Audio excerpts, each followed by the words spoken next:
Buenos días a todos. Me da mucho gusto estar acá. Esta es mi tercera vez en el CADE Universitario. Mi nombre es Augusto Townsend. Siempre es una cosa súper agradable para los que, digamos, estamos involucrados un poco con el tema empresarial, enfrentarnos a este público tan vibrante, tan vital, tan lleno de ganas de hacer cosas interesantes y propiciar que hayan cambios importantes en el país. Y hoy tenemos una discusión que de repente va a ser un poquito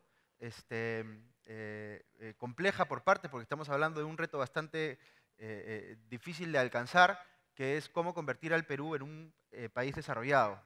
Si estamos en ese camino, si estamos enfrentando algunas dificultades, qué nos falta hacer, qué cambios todavía tenemos que propiciar que ocurran.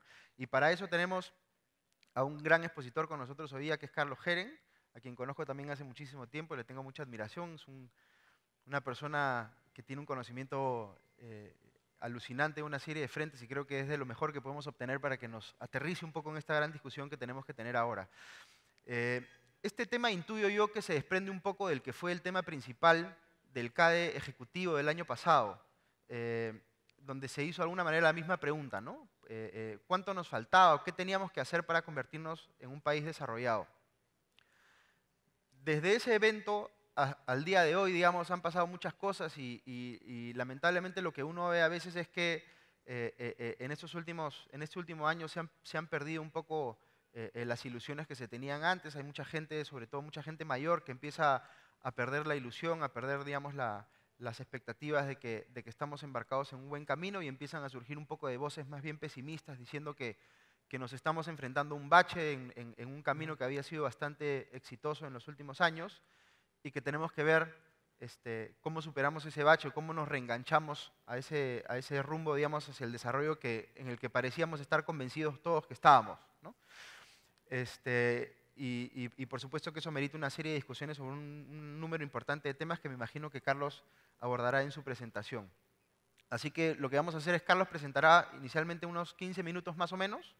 Luego tendremos una conversación informal aquí en el panel y luego recibiremos las preguntas de ustedes en reacción a lo que comente ahora Carlos. Así que, sin más, adelante, Carlos. Muchas.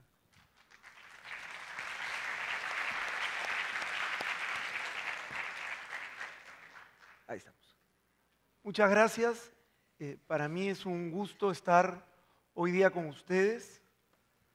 Agradecer a Mariel y al equipo organizador de esta CADE por invitarme y a mis amigos de IPAE por continuar insistiendo en traerme.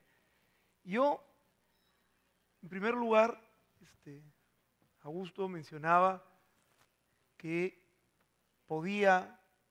íbamos a tratar este tema complejo de Perú, país desarrollado, ¿por qué no? Primera duda, y en un acto de irresponsabilidad, acepté venir sin saber la respuesta. Y en realidad, yo no tengo la respuesta. Creo la respuesta la vamos a tener en unos 18 meses. Y de eso vamos a hablar luego.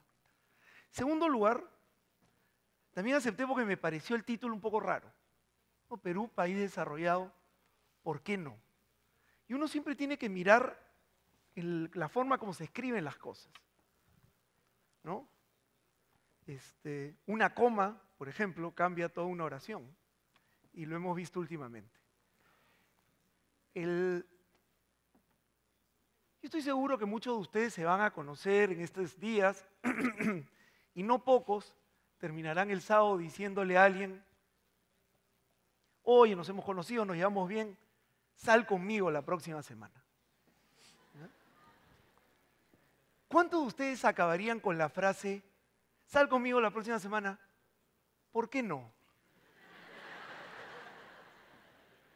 Y ahí fue que yo dije, oye, ¿por qué me han mandado este título tan extraño?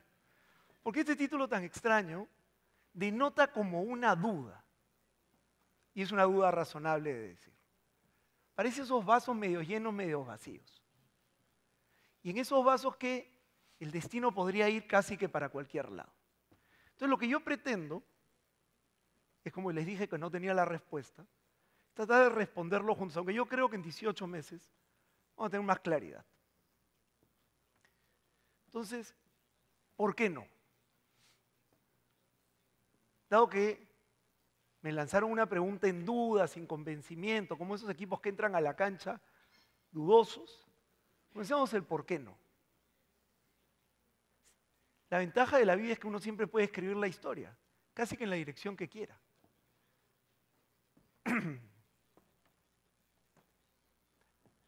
La peor educación de la OECD.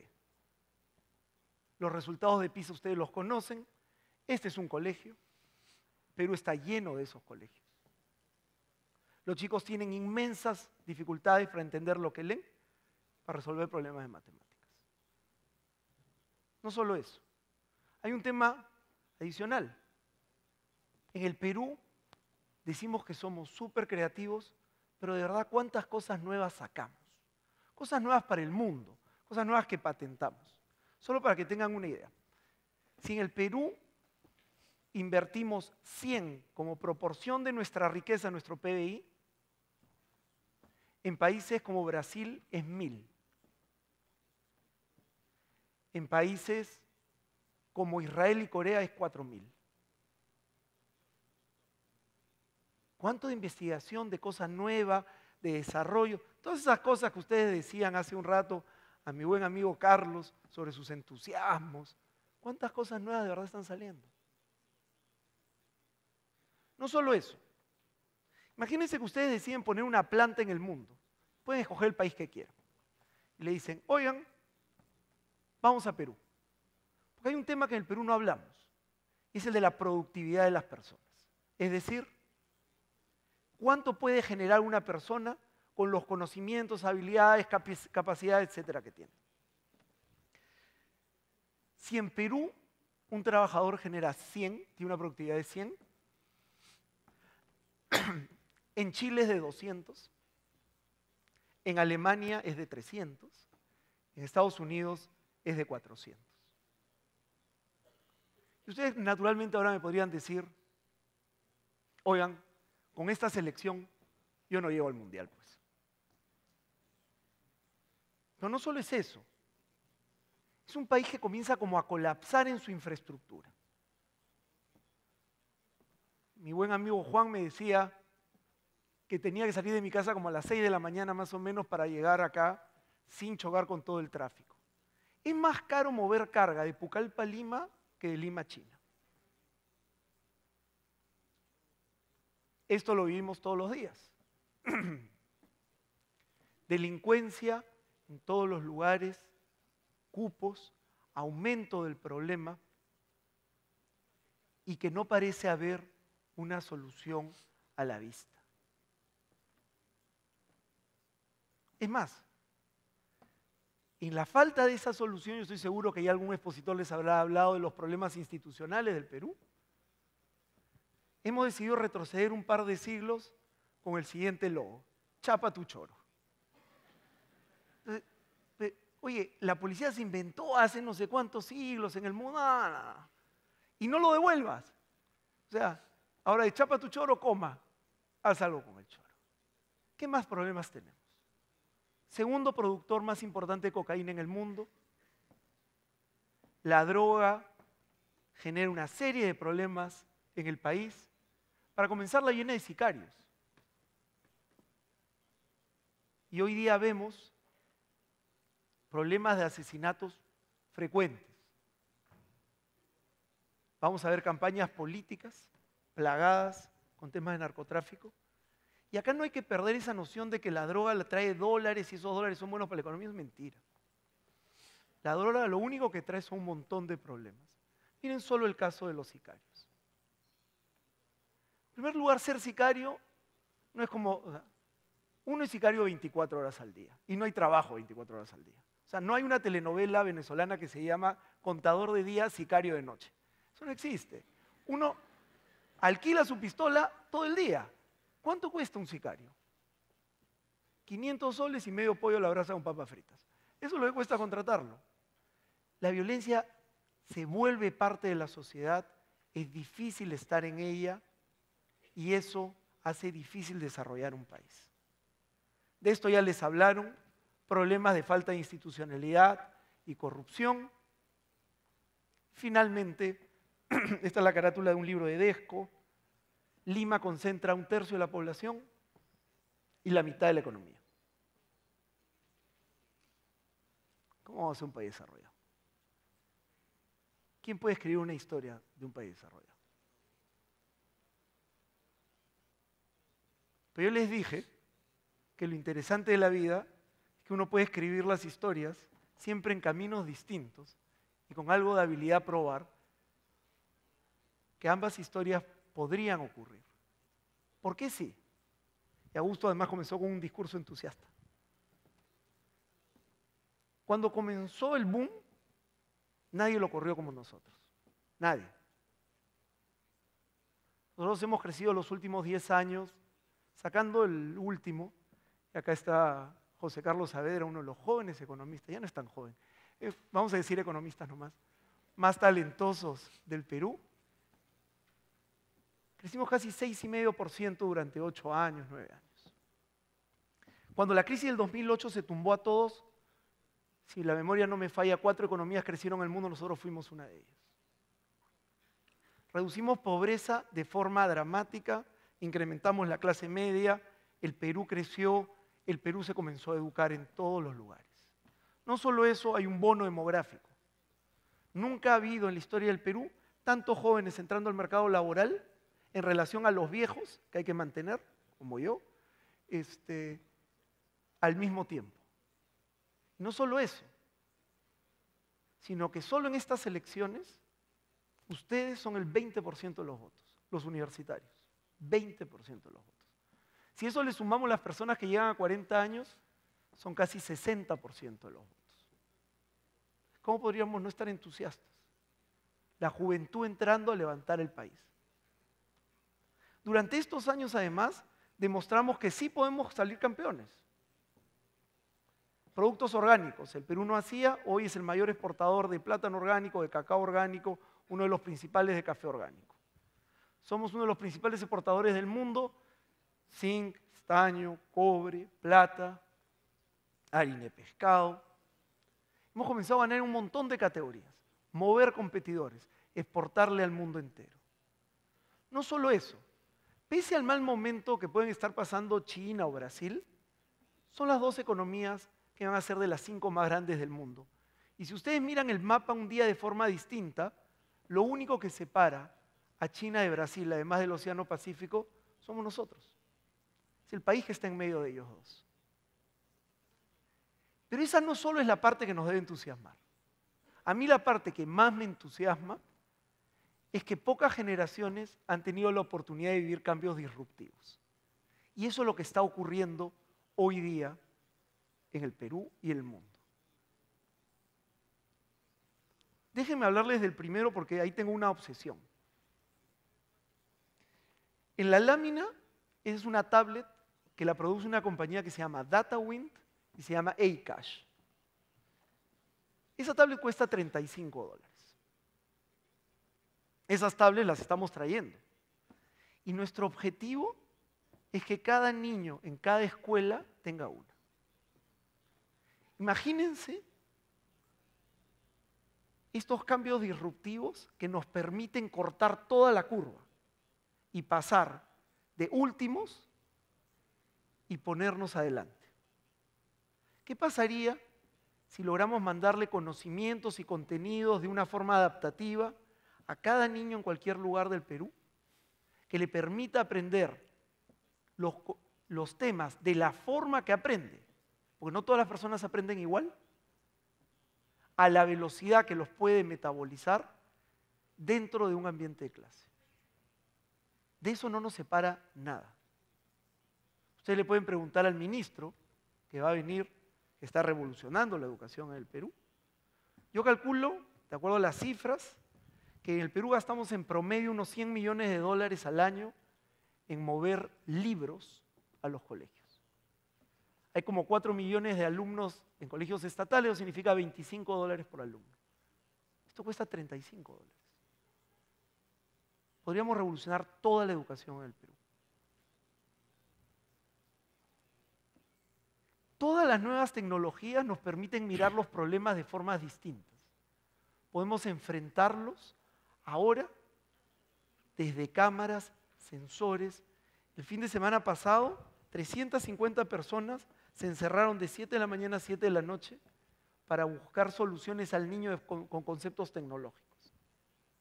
Hoy día podemos avisarle a las poblaciones si va a haber un huaico o si el puente que van a cruzar se va a caer.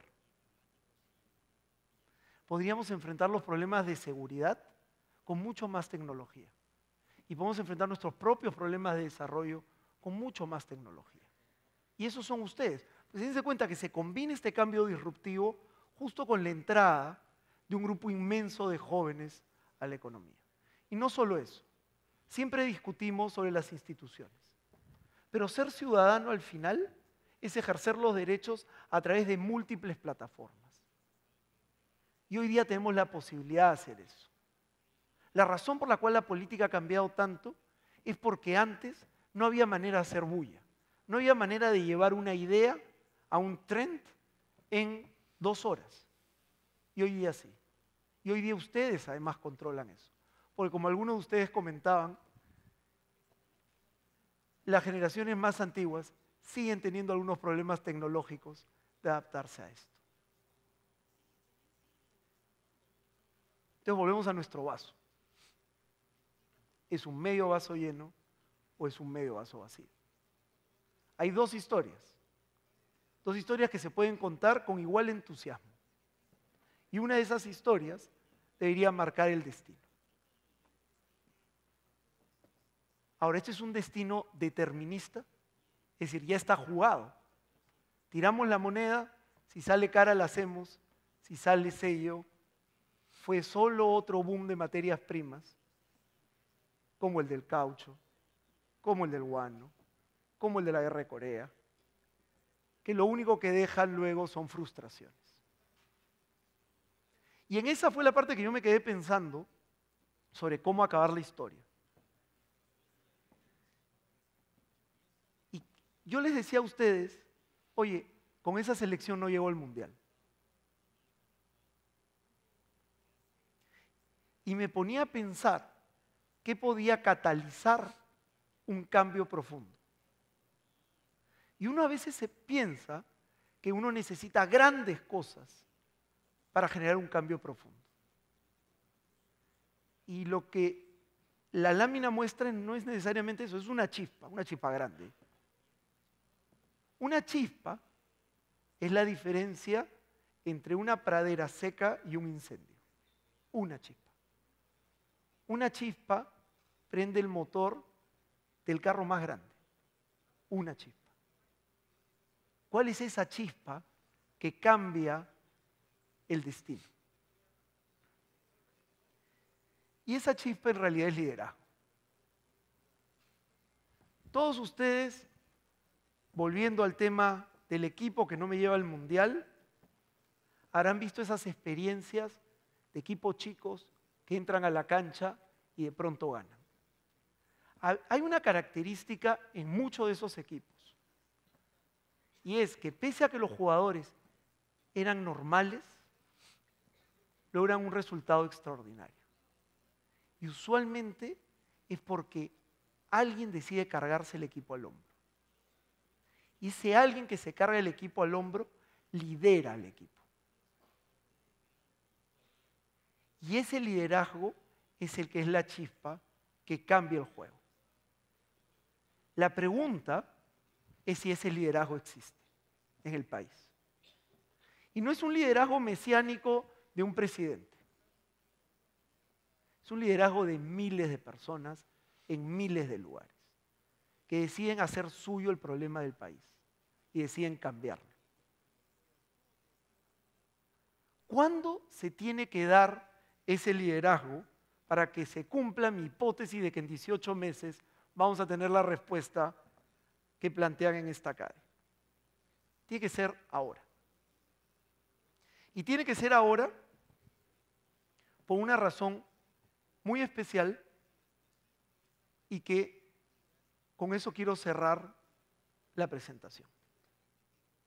Cuando uno viene a estos eventos, no se lo dicen, pero esperan que uno sea optimista. Y yo creo que hay que ser optimista con realismo. Y como estamos en la escuela naval, me voy a apalancar en el mundo naval. Y dado que ustedes deben tener en promedio unos 20 años, recordar al hombre de la estatua de afuera, que a los 9 años dejó su casa para irse a navegar. Y los cadetes me corregirán si estoy equivocado. Miguel Grau, en una negociación que debe haber sido memorable, consigue a los 9 años que le den permiso para irse a navegar y formarse como marino. Por lo tanto, a los 20 años yo les puedo contar una historia un poco más difícil que irse a navegar fuera de casa. Lo que está ocurriendo hoy, y por eso ese tema de la hora, es un alineamiento de planetas. En realidad no es una cosa astronómica, es una metáfora. Porque si no, estaríamos ahorita pidiendo algo así como clemencia de rodillas afuera porque es el fin del mundo, una cosa así. Y estos son los planetas. El primer planeta es China. China se desacelera, era la locomotora del cambio, era la que empujaba a los países emergentes. No sabemos bien qué pasa. De repente José Carlos nos lo puede contar después. Los números no son claros, los ajustan. Lo único que sí sentimos es que pierde potencia, nos deja de empujar.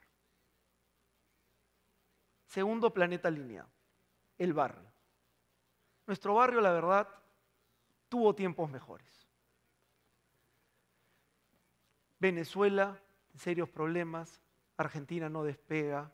Brasil le bajaron hoy día la clasificación de riesgo y deja ese riesgo de calidad de inversión. En Chile están discutiendo refundar Chile y retroceden. América Latina pierde interés para el mundo porque no da la talla en el crecimiento que se esperaba.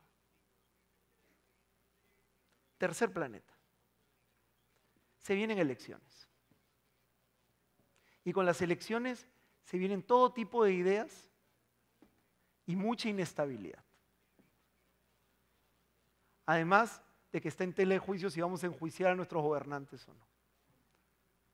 Y el cuarto planeta es el fenómeno del niño. Nadie sabe de qué intensidad va a ser. De repente acá en la Marina le han metido más horas que el resto, pero lo cierto es que no pinta bien. Y hasta hoy se espera que sea entre fuerte y extraordinario. ¿Qué significa todo eso? Que este es el horizonte enfrente de nuestro barco. Lo que se viene es una tormenta. Porque cuando se alinean todos esos planetas, eso es lo que pasa. Y la tormenta puede ser la mejor noticia para el Perú, para cumplir mi hipótesis de tener la respuesta a la pregunta. Porque en las tormentas es donde se miden los capitales. Y acá tenemos dos opciones. Una es que la gente sube a la cubierta y enfrenta la tormenta. Dos, la gente se va corriendo al camarote. En 18 meses la tormenta va a haber pasado, porque todos estos son ciclos. La pregunta es si nuestro barco va a estar más adelante o más atrás. En 18 meses vamos a ver si se subieron a la cubierta o no. Si el resto de líderes del Perú decidió subirse o no. La diferencia entre ser un país desarrollado o no, nos las vamos a jugar, en mi opinión, en ese tiempo. Muchas gracias.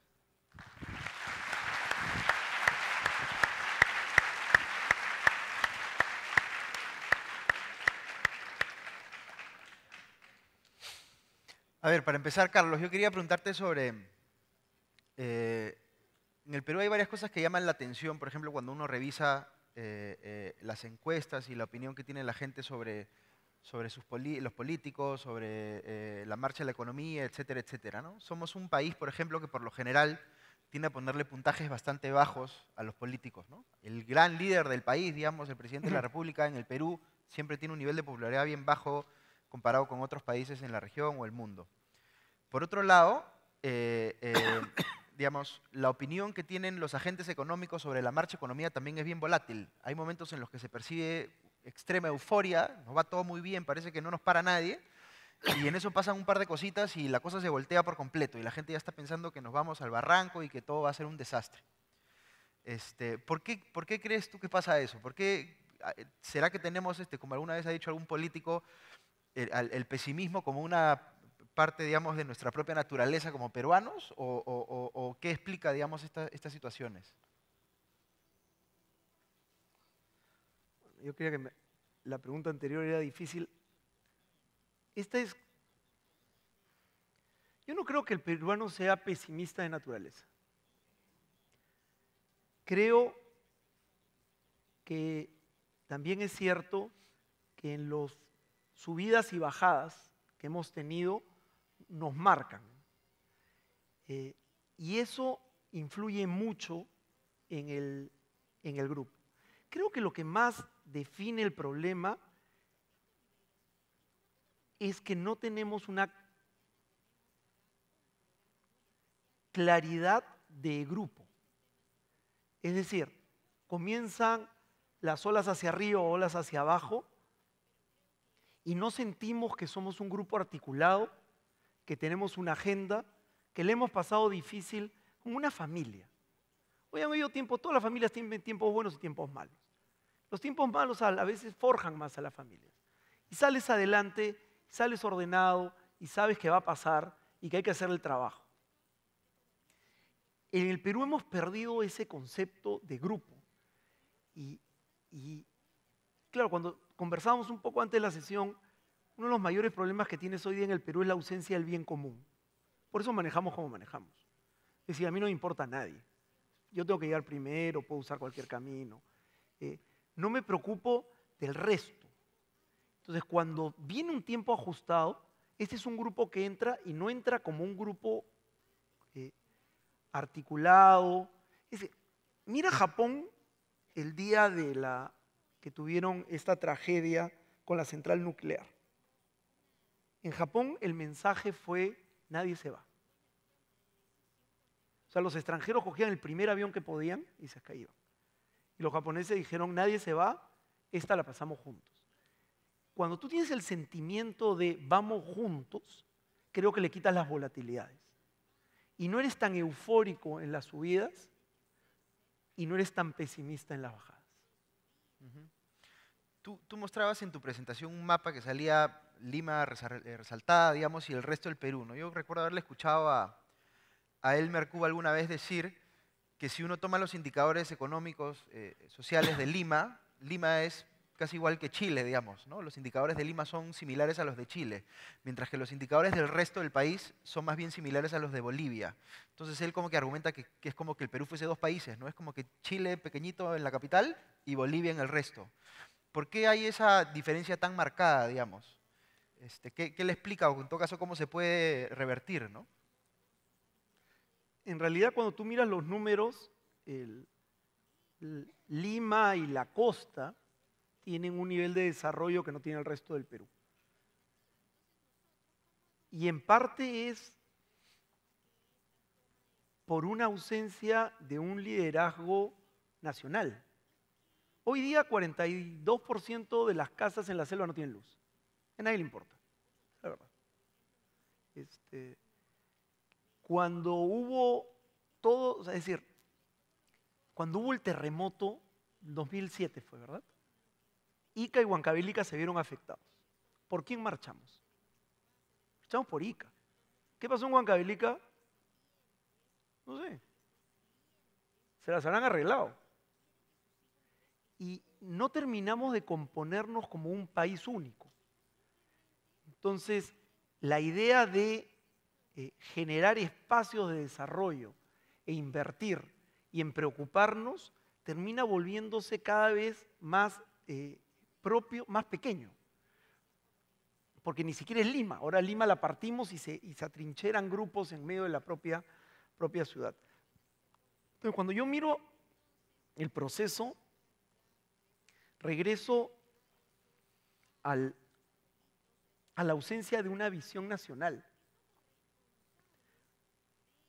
y al no haber solucionado un problema de iguales, de que somos 30 millones de iguales.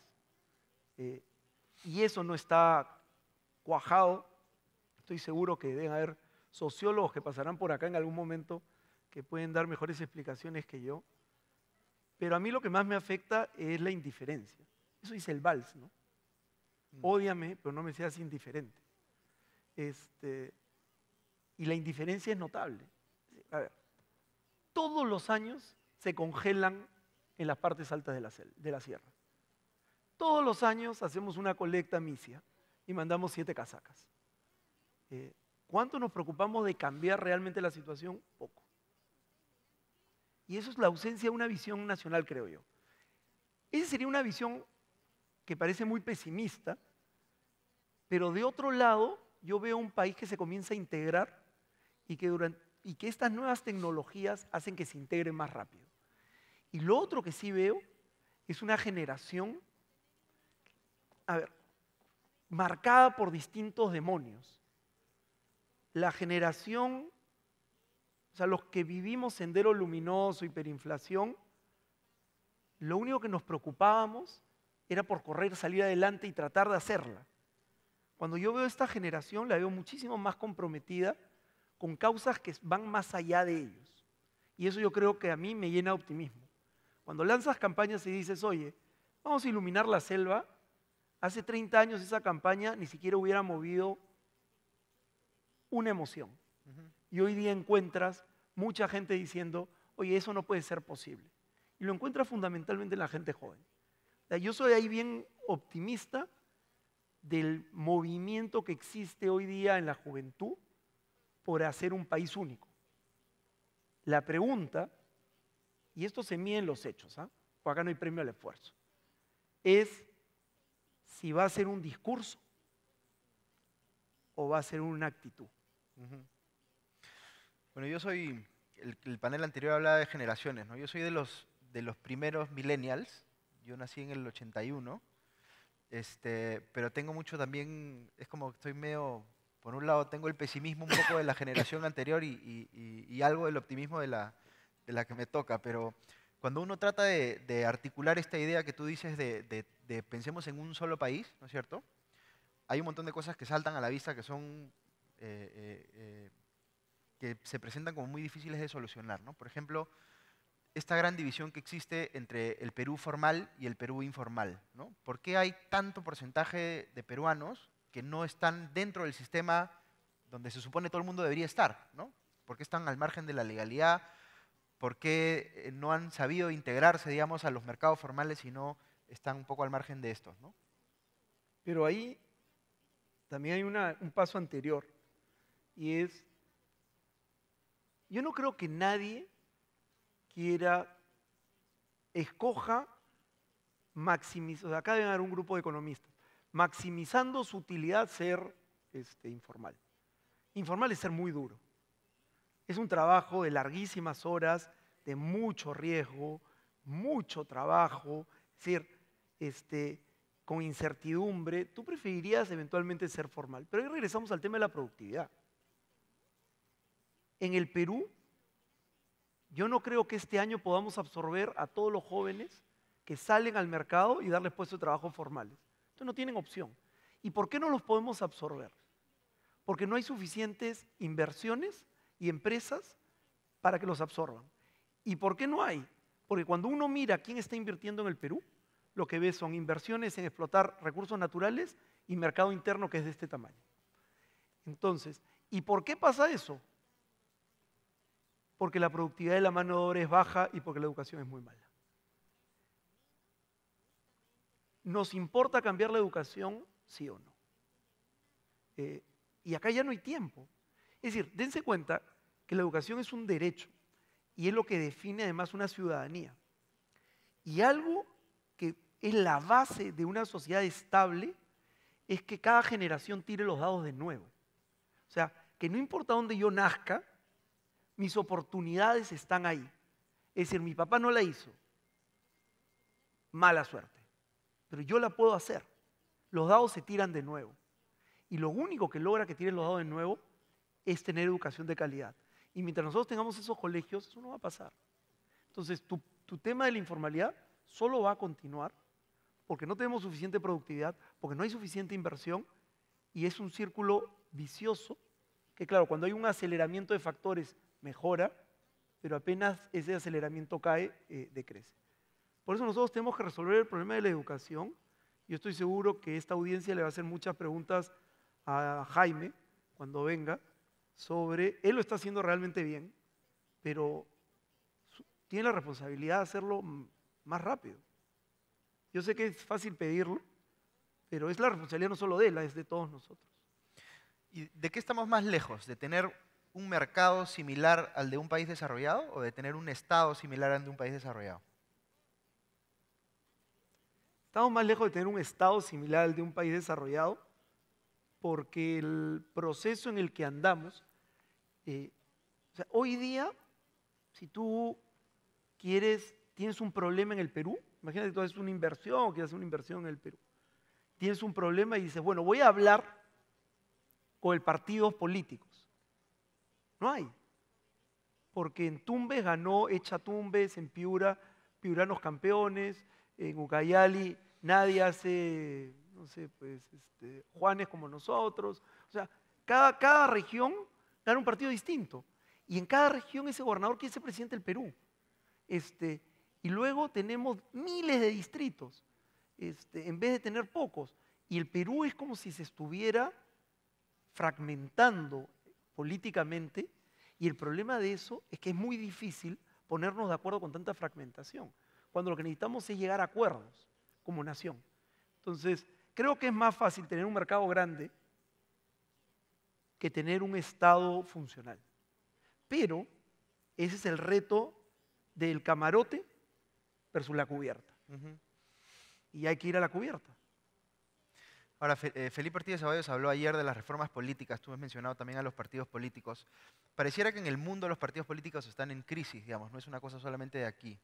Pero también hablaste en tu presentación de que estamos viviendo un mundo cada vez más disruptivo y cómo la tecnología está cambiando la forma en que vivimos. Y creo que un tema que no se ha analizado mucho es cómo la tecnología va a cambiar la política también, ¿no? Una de las grandes tendencias en materia de innovación en el mundo es cómo se van desintermediando los negocios, digamos. Ya uno cada vez menos tiene que acudir a un intermediario, sino puede ir directamente donde a quien le interesa, ¿no?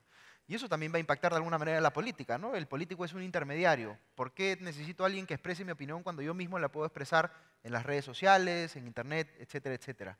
¿No crees que eso puede ser, digamos, someternos a un periodo bien accidentado de transformación también de la política, de cómo se ejerce la política? A mí esta es una época que me parece espectacular, ¿ya? Pese a que siento que llegué un poco tarde y que me sigue costando entender cómo funcionan todos los sistemas que usan ahora, etc.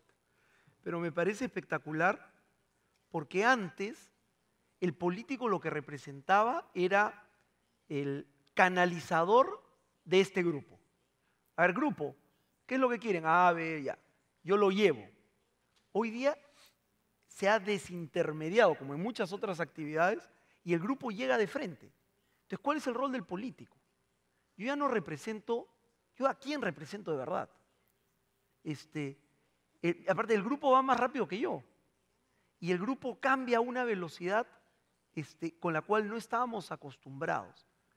Yo lo veo en temas muy sociales. A mí me parece terrible las cosas que ustedes hacen, por si acaso. Entonces, por ejemplo, quedan en que el sábado en la noche van a ir a casa de alguien, ¿ya? Casa de Periquita, vamos a casa de Periquita, vamos a casa de Periquita. Periquita es la voz, no sé, los papás de Periquita salieron. ¿Qué pasó en la casa de Periquita? No sé. Y de pronto llegan 4. Y la verdad es que no estaba tan bueno. Oye, Periquita fue. Periquita se quedó sin fiesta. O sea, ya nadie va. El grupo en 1 minuto puede modificar. ¿Qué va a pasar eso en política? ¿Con qué velocidades se va a mover la política? ¿Cómo establecemos agendas de plazos en los que las cosas puedan pasar? Yo lo que creo es que se vienen tiempos intensamente dinámicos e interesantes. Creo que los políticos no leen con facilidad lo que está pasando, no lo terminan de entender, pero sobre todo no se terminan de hallar. Y eso va a generar pues nuevos liderazgos. Y aquel que entienda y que represente y que se comunique mejor. Es bien interesante que menciones este tema de la disrupción en el mundo, porque digamos, es una paradoja, ¿no? Si bien hay noticias económicas que a veces pueden parecer medio malas, por otro lado uno escucha a Bill Gates diciendo la pobreza extrema se puede erradicar en el mundo en 20 años, ¿no? O en los siguientes 10 años vamos a eliminar por completo enfermedades como la malaria, la tuberculosis y no sé cuál otra más. Es decir, estos desafíos que enfrentaba la humanidad que parecían tan difíciles de conseguir, están aparentemente a la vuelta de la esquina, ¿no? Se puede encontrar una cura para el SIDA o el ébola, la innovación, el trabajo que se hace en investigación y desarrollo puede encontrar soluciones a estos problemas ya mismo. ¿Cuán rápido crees que eso va a llegar al Perú, digamos? Que empecemos a utilizar la tecnología, que empecemos a nutrirnos más de lo que pasa en otras partes del mundo para solucionar problemas que son acuciantes hoy para nosotros. La anemia, la desnutrición infantil crónica, etcétera, etcétera. Yo creo que ya están acá. Mira, yo creo que el problema de educación del Perú se puede resolver en un plazo extremadamente razonable gracias a la tecnología. Hoy día podemos hacer llegar currículas adaptativas a cualquier colegio del Perú, para cualquier niño del Perú, a un precio razonable. Creo que todo el tema de enfermedades va a seguir el mismo camino que dices tú. Creo que podemos resolver el problema del tráfico. Creo que podemos resolver el problema de la ciudadanía haciendo participar más a las personas y dándoles un espacio real como ciudadanos. Pero yo regreso a que todo eso, para que ese barco llegue ahí, no todos se pueden ir al camarote, pues. Porque hay que hacer lo que pase. Entonces, hay un montón de pósters de liderazgo, con frases, pájaros volando y demás cosas, ¿ya? Pero en realidad el liderazgo es resultados. El líder es el que trae resultados. No hay premio al esfuerzo. Y el líder trabaja duro. O sea, dos características. Y yo lo que creo que podemos saltarnos toda una escalera gracias a esto nosotros y adelantarnos y ponernos en otra situación si lo decidimos. Y ahí, nunca el Perú ha estado económicamente tan bien. Y eso es bien importante. Yo ya estoy terminando de perder la voz. Ustedes saben que hasta el presidente Toledo, probablemente habrá habido alguna excepción, como Pachacute, que el virrey Amat y dos más, ¿ya? Ramón Castilla, ¿ya? A ustedes lo nombraban presidente, ¿ya? Gran celebración, se ponían la banda, todo el mundo les decía que eran lo máximo, demás cosas, ¿ya? Y iban donde su ministro de Economía, alguien así como Joseca. Y le decían, ministro, yo quiero hacer todas estas obras. ¿Saben lo que le decía su ministro de Economía? Presidente, no tenemos un mango. No, pero es que yo soy el presidente. Presidente, nosotros no tenemos un mango, sino debemos un montón de plata. Y están esperando que paguemos. Nunca en la historia del Perú, salvo estos casos memorables, estamos con un nivel de deuda muy bajo, con capacidad de gastar y con el dinero para hacerlo. Nunca. Esta es la oportunidad para dar el salto, porque lo podemos pagar. No hacerlo sería una irresponsabilidad. Muy bien, pasemos un poco a la ronda de preguntas. ¿Tenemos una ayuda con los micros? A ver, ¿quiénes quieren preguntar? Aquí adelante de gris. No veo muy bien.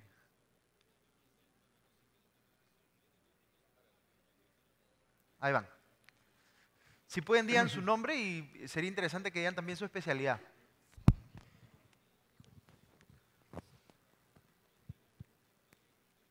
Mi nombre es Flor Arequipeño Vázquez, soy estudiante del cuarto año de Psicología, represento la Universidad Peruana Unión Filial Tarapoto.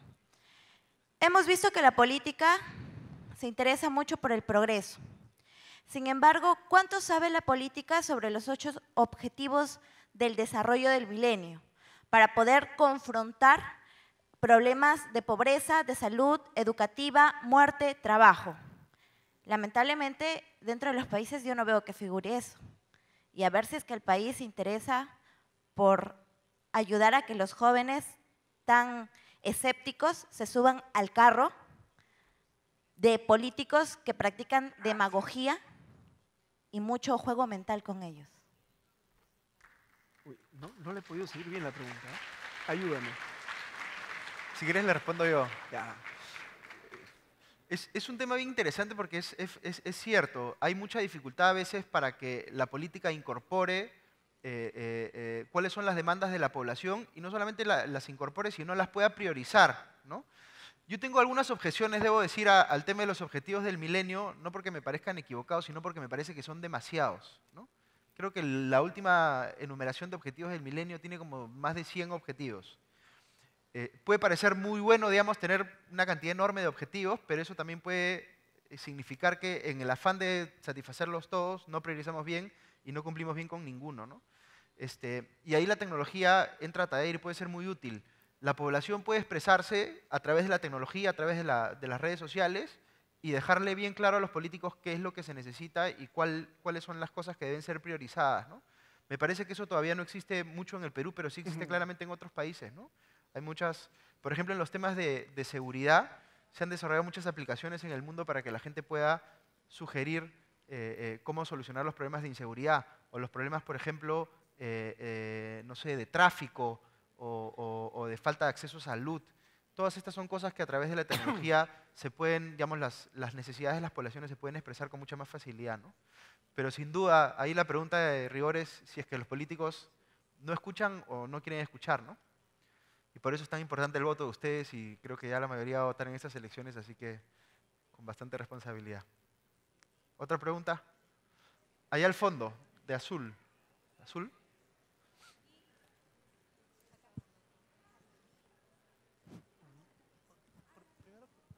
Buenos días, mi nombre es Luis Alarco, estudio Ingeniería Industrial en la Universidad Nacional de Ingeniería. Mi pregunta es acerca de, muchos hemos escuchado en las ponencias que los problemas redundan en el que el problema central es la educación. Es decir, la educación es la principal raíz de todos los demás problemas que convergen, ¿no? Entonces, una propuesta en la exposición fue otorgar tablets a los niños de la selva. ¿Por qué el Perú actualmente no se pregunta si somos capaces de fabricar esas tablets acá y solo pensamos en importarlas, como la mayoría de todos los productos lo hacemos? Importamos muchos productos y pensamos que la solución de eso es la importación, pero ¿por qué no nos preguntamos por qué no fabricar esas tablets para estos niños? ¿Por qué no fabricar otros productos y servicios que me permitan desarrollar soluciones a la educación, a la salud y a diversos problemas?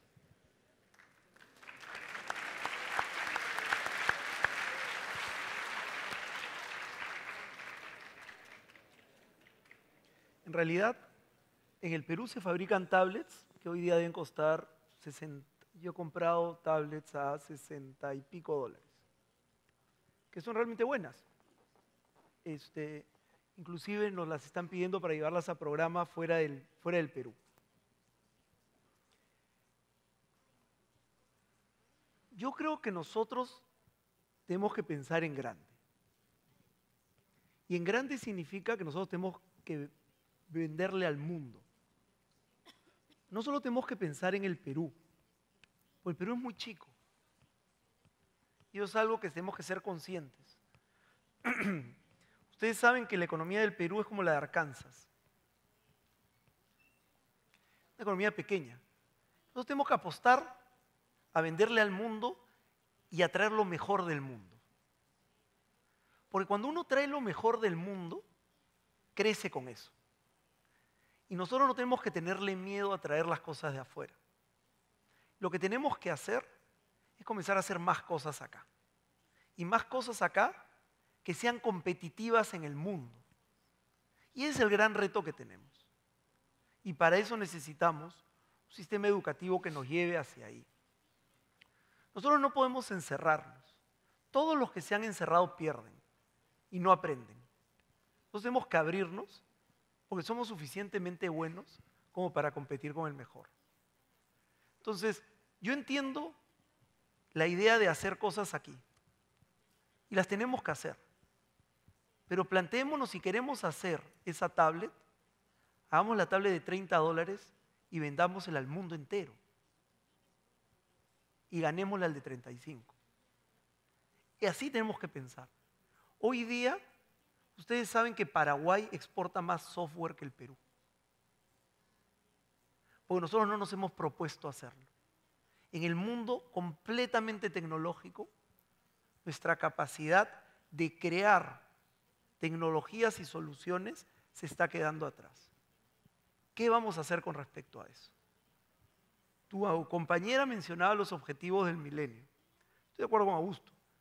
Acá hay que priorizar, pero todos sabemos lo que tenemos que priorizar. ¿Por qué los políticos no lo hacen? Tal vez porque no saben cómo hacerlo. Y por eso es que se necesitan miles de líderes.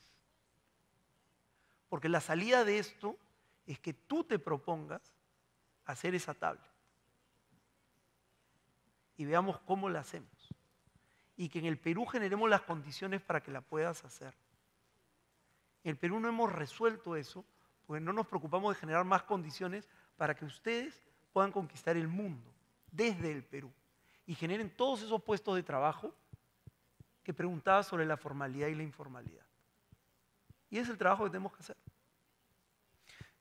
Y es bacán, si me permites agregar, Carlos, a veces recordar que quizá no lo tenemos muy presente, pero el Perú ha hecho innovaciones para el mundo, inclusive antes de que fuera Perú, ¿no?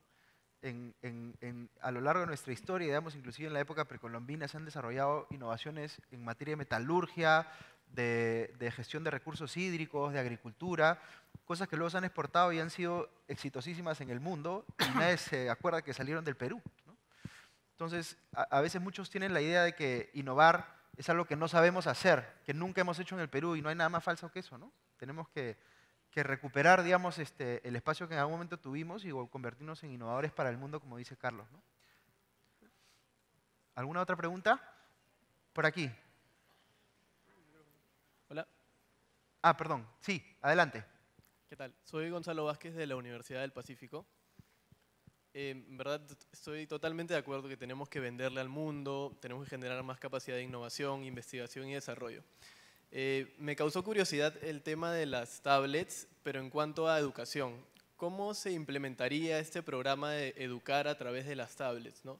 De hecho, en lugares pobres, o sea, se necesitaría bastante capacitación, incluso hay sitios que no tienen energía eléctrica, entonces, ¿cómo darles una tablet? O incluso, no sé, tienen otras necesidades básicas, ¿no? Y podrían hasta venderla para subsistir o para conseguir comida. Me causa curiosidad saber cómo se implementaría este programa. Gracias.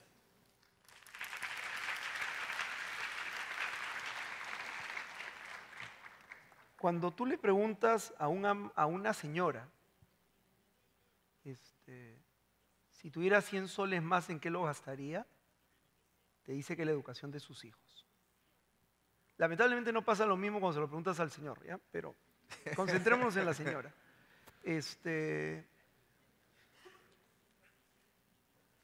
Hoy día ya hay muchos programas de aprendizajes no presenciales. En realidad, de repente los voy a aburrir un poco, pero yo les dije que era una obsesión y tú nunca le tienes que preguntar a un viejo por una obsesión, porque si no te habla muy largo. Si ustedes se ponen a pensar, la educación ha cambiado casi nada y nosotros tenemos la oportunidad de ser tremendamente innovadores en eso. Platón, miren hasta dónde me voy a ir, y me voy a acomodar además. Platón, en el jardín de Academo, comenzó a dictar clases en Grecia. ¿Y qué hacía? Se paraba y hablaba. Igual que sus profesores hoy. Miles de años. Par de datos. Está probado ya a través de neurociencia que así se aprende poco o nada. Es decir, ustedes habrán llegado a estas terribles conclusiones de ese profesor que les hizo memorizarse toda la fórmula de estadística para el examen y que hoy no se acuerdan de ninguna. Entonces, llegan ¿no? Turbados, sábado en la noche, y dicen, mi vida es una desgracia, me he olvidado toda la fórmula de estadística. Lo cierto es que hay pocas cosas menos estimulantes cerebralmente que escuchar a alguien repetir un libro. 2/3 partes de lo que uno escucha así se pierde en menos de 3 años. ¿Qué pasa si retamos el concepto de que así se aprende o que esa es la única forma de aprender? ¿Y qué pasa si yo asumo que todos ustedes aprenden de formas distintas? Y que la razón por la que algunos de ustedes abandonaron el maravilloso camino de las matemáticas era porque les iba mal, pero porque solo se enseñan de una forma. Y si uno no tiene la capacidad para aprender de esa forma, a uno le dicen que es un tabo en matemáticas. Y uno, darwinianamente, se mueve para otro lado, ¿no? Y abandona las matemáticas. ¿Qué pasa si fuéramos capaces de mandar problemas distintos dentro de la misma clase a los alumnos en función de la forma como aprenden? Y no solo eso, sino que el profesor simultáneamente está viendo cómo le va a cada uno de los alumnos y puede hacer que trabajen en grupo, puede ser que trabajen con personas que no están en su clase y puede ser que vayan a la velocidad que cada uno quiera. Todo eso calculo yo que va a ser posible entre 18 y 24 meses. Y lo digo porque estamos metidos en ver eso. Es imposible en el Perú darle una tablet a todos. La verdad es que a estos precios no. Es imposible darle ancho de banda a todos. La verdad es que en muchos países hay programas de ancho de banda especiales a 15 soles el mes, que te permiten, claro, no te puedes ver el video de los goles de Guerrero, pues no baja, pero sí puedes hacer todos los aplicativos de estudio. Ustedes saben que hay países donde hay colegios sin profesores, por guerra, pobrezas extremas, etc. Y hoy día los chicos están aprendiendo así. Ustedes han cambiado la forma de comunicación. Yo cuando quiero hablar con mis hijos les tengo que mandar WhatsApp, porque es la única forma, porque por alguna razón no contestan el teléfono nunca. Pese a que yo se los pago, y ese argumento ya ni siquiera me sirve. Las amenazas, te lo quito, a todos ustedes les han dicho esto. Te voy a quitar el teléfono, para eso no te doy teléfono. Ustedes cambiaron eso. Aprender como venimos aprendiendo es bien discutible, ¿eh? Porque no es muy efectivo. Es más, si yo ahorita les tomo a todos ustedes, los que han estudiado sociología, economía, ingeniería, un examen que es las preguntas que les hicieron los últimos 3 años en la universidad, me jalo al 80% de la clase. Pues ya se las olvidaron.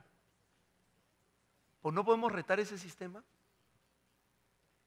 Y finalmente, tenemos muy poco que perder. Y lo otro es, no podemos seguir, tenemos que pensar en grande. Oye, si le doy la tablet se la van a robar. Bueno, hagamos algo para que no se la roben, pues. Pues si no, nunca nos vamos a mover. Y eso lo tienen que hacer ustedes.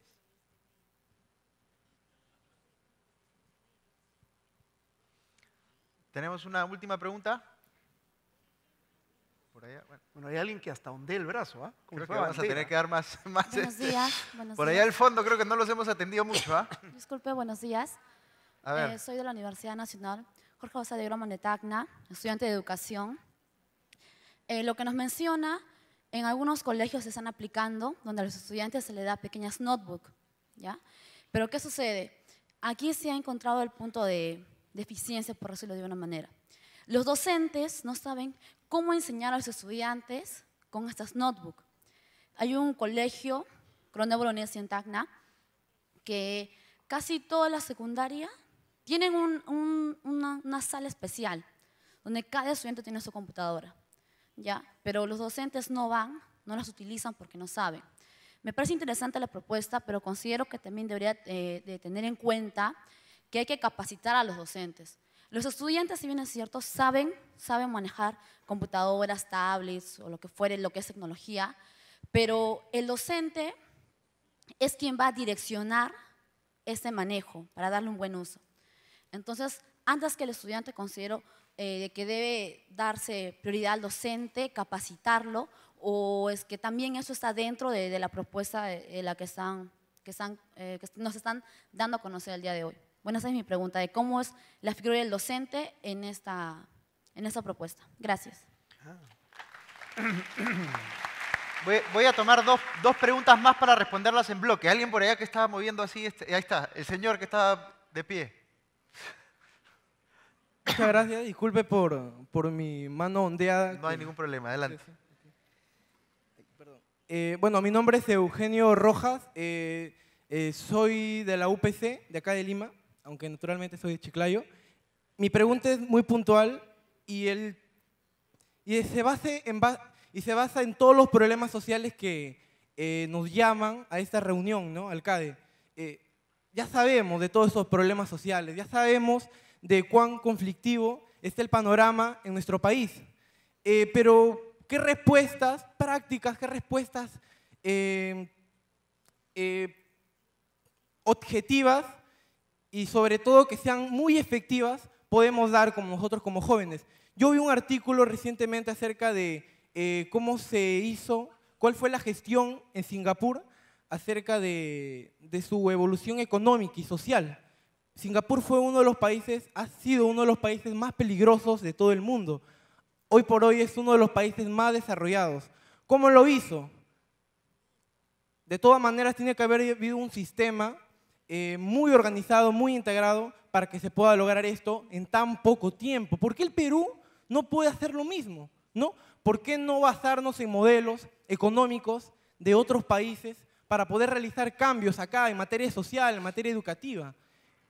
¿Acaso es un problema de economía? ¿Acaso es un problema de pobreza? No.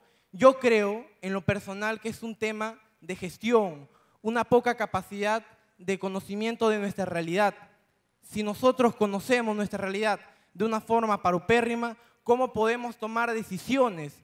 Creo que el cambio, para que el país cambie, de todas maneras, la sociedad política, y eso conlleva a toda la ciudadanía, debería cambiar, ¿no?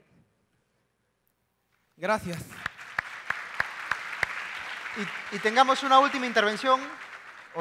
A ver, una última intervención por acá y ya cerramos. Me disculparán, pero estamos con el tiempo en Gracias contra. por el espacio.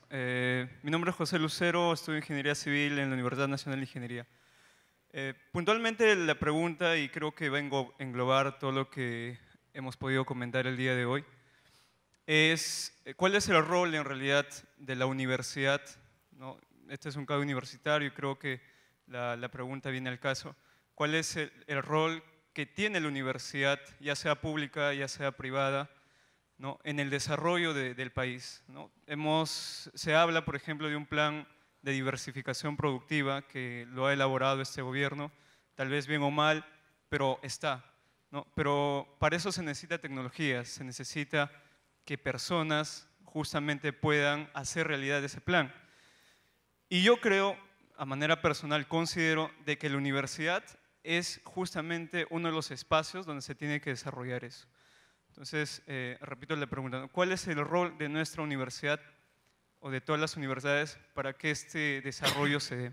Muchas gracias.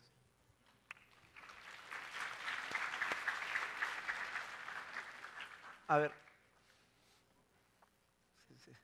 yo tenía la esperanza que las tres preguntas estuvieran. Cuando uno enfrenta un cambio, tiene que entender a quiénes les va a afectar y tiene que trabajar con los afectados.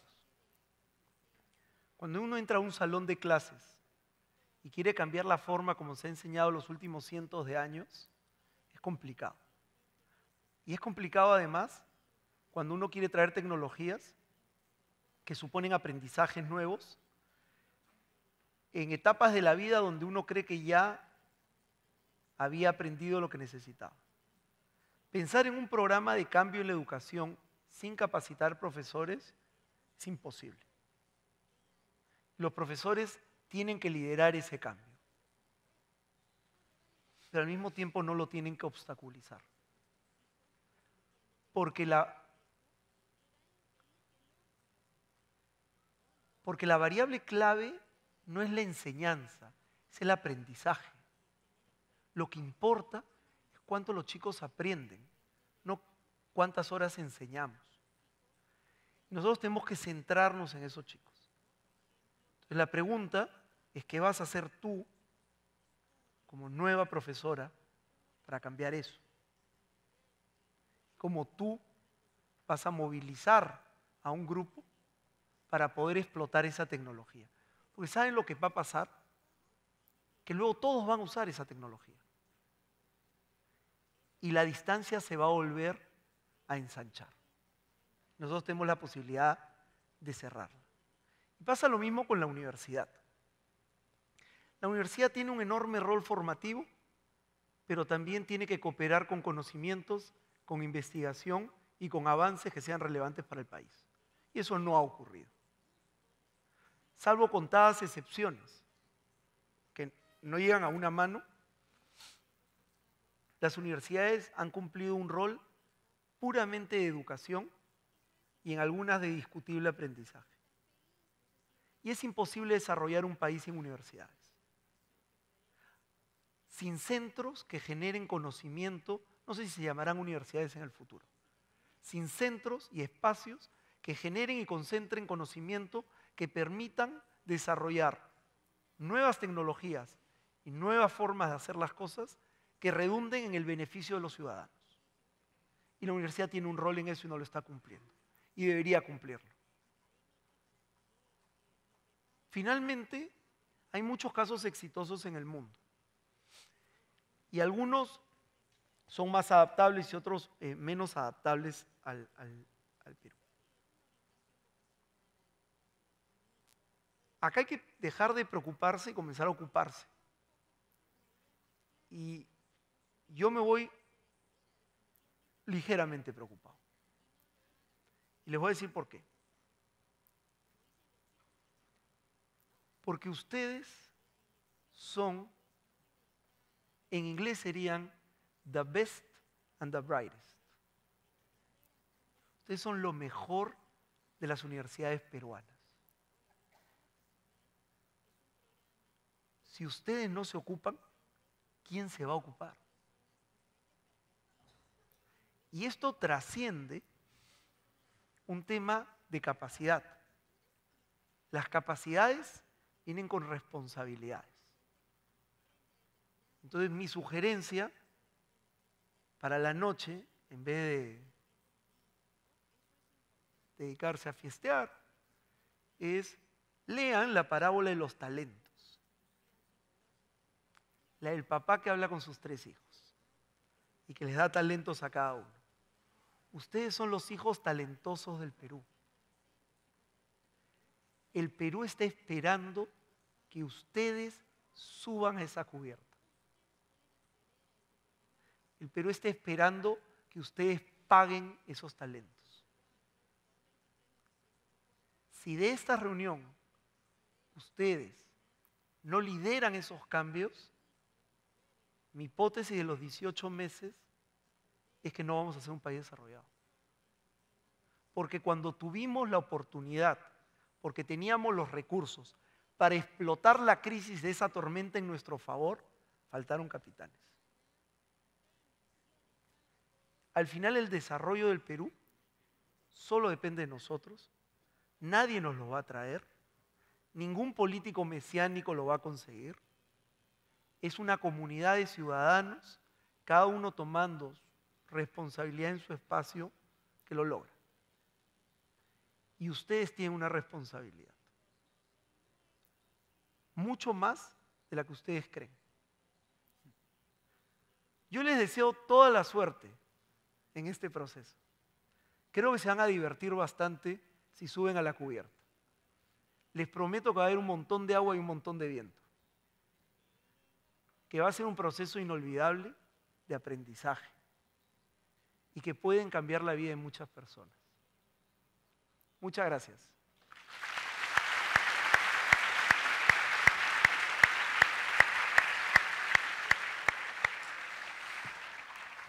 Había que hacer un resumen al cierre de la presentación. Yo solamente voy a agregar algo cortito. Me parece que es incuestionable lo que dice Carlos en el sentido de que hay que asumir ese liderazgo, hay que hacer que las cosas pasen y ustedes son las personas que están en mejores condiciones para que eso sea así. Y yo solamente agregaría un término a su reflexión, que es confianza. Este es un país que constantemente cuando se mide la confianza interpersonal que hay entre los ciudadanos sale bastante bajo a nivel internacional. ¿Por qué pasa eso? ¿Por qué los peruanos somos tan desconfiados de nosotros mismos y de lo que podemos lograr y de la persona que tenemos al lado? Hay que encontrar la manera de solucionar eso y es un reto paralelo, digamos, al reto de liderazgo que ustedes tienen que asumir. Piensen, por ejemplo, cuántas personas hace 30 años se imaginaban que íbamos a sentir lo que hoy sentimos, por ejemplo, por nuestra gastronomía, ¿no? Digamos, ese elemento de orgullo nacional que para hoy es clarísimo para todo el mundo, hace 30 años o 20 años no lo era. ¿Qué pasó? ¿Cuáles fueron las lecciones aprendidas de ese esfuerzo, de ese movimiento culinario que se gestó y que logró que en tan poco tiempo la gastronomía peruana se convirtiera en algo que nos une a todos y que nos genera un tema de conversación con el cual todos nos sentimos orgullosos? Tenemos que pensar así, pero para bastantes más cosas que la gastronomía. Así que liderazgo y confianza y por supuesto que sean muy exitosos todos ustedes en todos los proyectos que emprendan. Muchas gracias.